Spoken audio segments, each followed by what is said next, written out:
El estrés, entendido desde la perspectiva del modelo psicológico de Emilio Rives, nos dice que los efectos no dependen exclusivamente de las características físicas o de la situación. Es el comportamiento objetivo que se despliega frente a situaciones que tienen características contingenciales delimitantes. Es el que modula las formas de reacción biológica del propio individuo. En la medida en que un individuo constituye un todo inseparable, el comportamiento es la dimensión crítica que regula diferencialmente las propiedades funcionales de los agentes del ambiente en su acción sobre el organismo. El estrés también está entendido como una representación del comportamiento psicológico con predominio del sistema fisiológico, y la modalidad están caracterizadas por la intensidad y la frecuencia de este predominio, y que dependerá de la interacción entre la historia contingencial y los factores filogenéticos y la variabilidad del contexto. Alteraciones fisiológicas discriminativas reportan que el sujeto, que está en constante cambio con su ambiente, modulado por contingencias concurrentes, es la que nos da en sí la competencia. Por otra parte, hay tres elementos claves para entender y explicar el estrés. Una de ellas son las alteraciones fisiológicas discriminativas y reportadas por el sujeto. Otras son los cambios en el ambiente, los cuales a través de este modelo se explican desde unos arreglos contingenciales y de las situaciones en las que se desenvuelve el sujeto. Y por último están lo que se despliega en las competencias funcionales y que presentan lo que entendemos como la historia interactiva del individuo.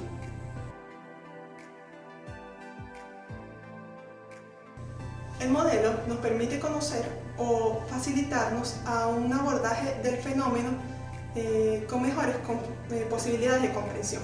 Una de ellas es que ofrece la delimitación de los datos objetivos sobre los cuales se basa la identificación e intervención del estrés. Las alteraciones orgánicas discriminativas por el sujeto, las cuales son producidas por situaciones contingenciales características y que están moduladas por el estilo interactivo del sujeto. Otra podría ser la identificación de los estilos interactivos relacionados con la historia de aprendizaje del individuo y de las cuales se ofrece una mayor posibilidad en cuanto a su abordaje a modificar. Otra es la identificación de las condiciones de contingencia presentes que permiten que el individuo discrimine una respuesta requerida por los arreglos de esta situación, lo que la conducta ha de identificar los comportamientos que estarían actuando como el mecanismo mediador entre el entorno y sus condiciones orgánicas. Esto conduce a la delimitación del aspecto objetivo que debe ser modificado y que confiere un papel más activo en la generalización del estrés, lo cual va más allá de la evaluación cognitiva. Otro también podría ser la intervención sobre los estilos interactivos. Se suministra al individuo conductas instrumentales de prevención, en contraposición a lo de los riesgos, lo cual configura de manera más objetiva el afrontamiento al delimitar las acciones del sujeto a comportamientos más determinantes en las condiciones mediacionales en las que se han generalizado sus respuestas en contraposición con lo que es el riesgo.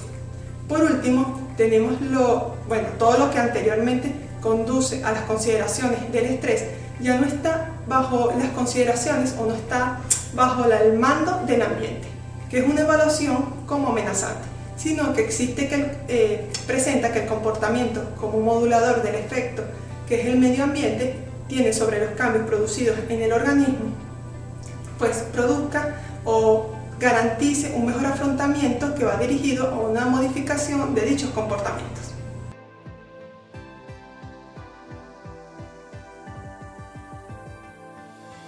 A lo largo de este video hemos explicado el estrés desde el modelo de la psicología de la salud de Rives y hemos resaltado, por supuesto, los aspectos más importantes de ello.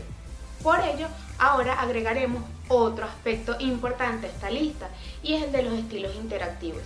Según Rives, el estilo interactivo de la persona es capaz de determinar e incluso de influir en si en una situación, vivencia o estímulo resulte estresante o no para el individuo. Son varios arreglos contingenciales o varios estilos interactivos que se nombran en la teoría.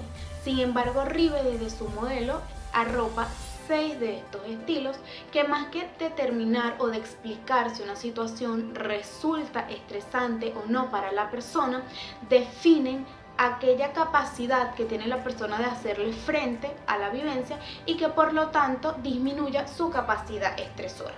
El primer aspecto o el primer estilo interactivo que estos nombran o arreglo contingencial es el de la toma de decisiones, el cual define como la capacidad que tenga el individuo de seleccionar una estrategia, la cual por supuesto sea directa, sea posible, la persona cuente con recursos para llevarla a cabo y que solucione la situación estresante a la cual la persona se puede enfrentar. Esto que lo haga aún cuando la persona tenga varias estrategias posibles que pueda seleccionar. El segundo es el de la tolerancia a la ambigüedad. Rives lo define como aquella capacidad que tenga la persona de seguir actuando o de mantener su comportamiento luego que ha seleccionado la estrategia, como le mencioné en el punto anterior, aun cuando la situación sea cambiante, sea difusa, sea confusa, cause más malestar en unos momentos que en otros. Bien, el aspecto resaltante o más importante de la tolerancia a la ambigüedad es que la persona mantenga su comportamiento, aun cuando la situación, como ya lo dije, no esté clara en todo momento. El otro aspecto es el de la tolerancia a la frustración. Una vez que la persona ha seleccionado la estrategia que pueda solventar la situación estresora y la mantiene, o sea, se mantiene actuando de acuerdo a esta estrategia, la persona sea capaz de continuar en ella aun cuando no obtenga reforzadores o reforzamiento de manera contingente, o aunque exista la posibilidad de que los reforzadores no se presenten o no se den. El otro aspecto es el de la tendencia al riesgo. Este lo define Rives como la capacidad que tenga la persona de mantener su comportamiento, pero en una dirección en la que no sea clara si se va a obtener reforzamiento o no, en comparación de mantener o de guiar o desviar su comportamiento a otra dirección en la que sí se puedan observar o evidenciar reforzadores de forma clara. El otro aspecto que define Rives en su teoría es el de la reducción del conflicto. Este aspecto Rives le da importancia a que más que mantenerse en el conflicto, la persona se centra y trabaja en base a los recursos con los que cuenta para poder solucionar esta situación que le resulta estresante. Es decir, la persona, más allá de la situación, el estímulo, la vivencia es estresante, puede ser capaz de dejar esto de lado y centrarse en aquellos recursos con los que cuenta, en aquellas estrategias basadas en estos recursos ya estudiados o ya seleccionados que puedan solucionar este problema, y es allí donde la persona se mantiene trabajando. El último aspecto que Rives nombra, que arropa su modelo, por supuesto, es el de la impulsividad, no impulsividad. Este lo define como la capacidad que tenga la persona de actuar según lo dictan las normas o las reglas, aún cuando los reforzadores no sean claros, aún cuando éste no esté de acuerdo con ella o aún cuando la situación estresante pueda desbordarlo. Bien, por ello Rives indica que es muy importante que la persona siga actuando de forma correcta, de forma aceptada, de la forma que está delimitada, aunque quiera hacer lo contrario. En relación a la tolerancia a la frustración, según Rivers, se estaría en presencia de situaciones en las que el individuo se encuentra con condiciones no señaladas de interferencia, es decir, disminución, pérdida o demora de las consecuencias.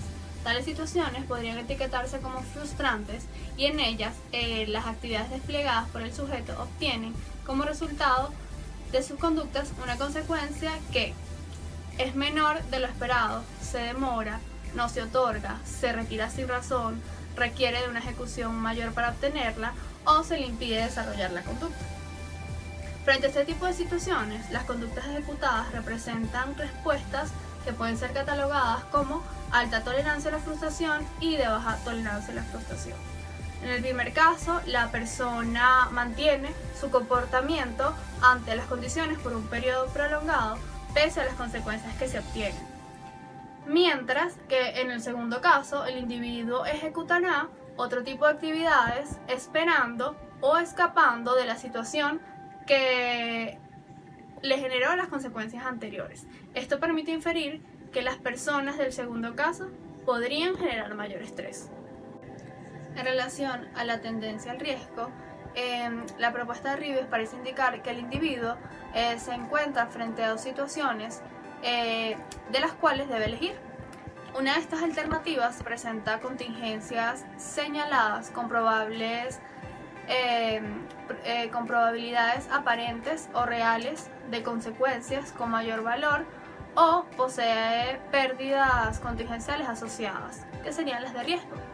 Y la otra posee contingencias de constancia relativa, que serían las seguras.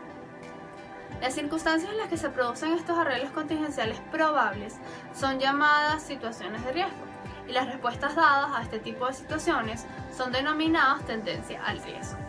En estas situaciones, los estilos interactivos que pueden desplegarse son alta tendencia al riesgo y baja tendencia al riesgo.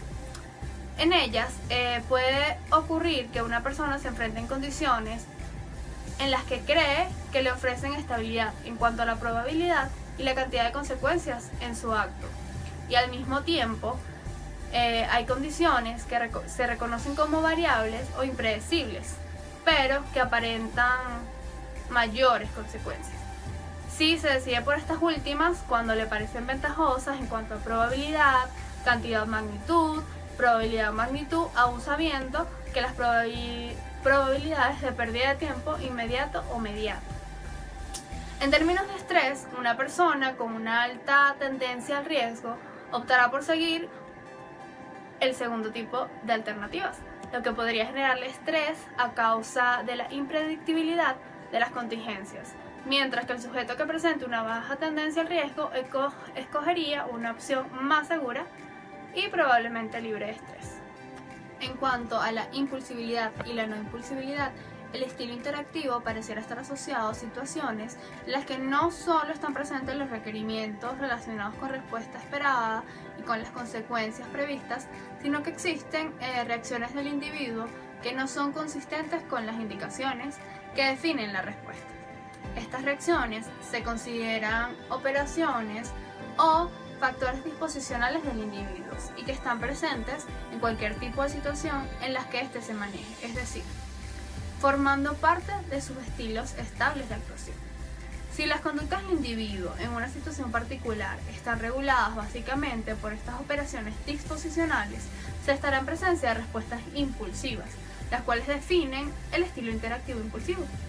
Pero si este individuo actúa conforme a las indicaciones y a consecuencias de la situación, emitirá conductas enmarcadas en el estilo no impulsivo.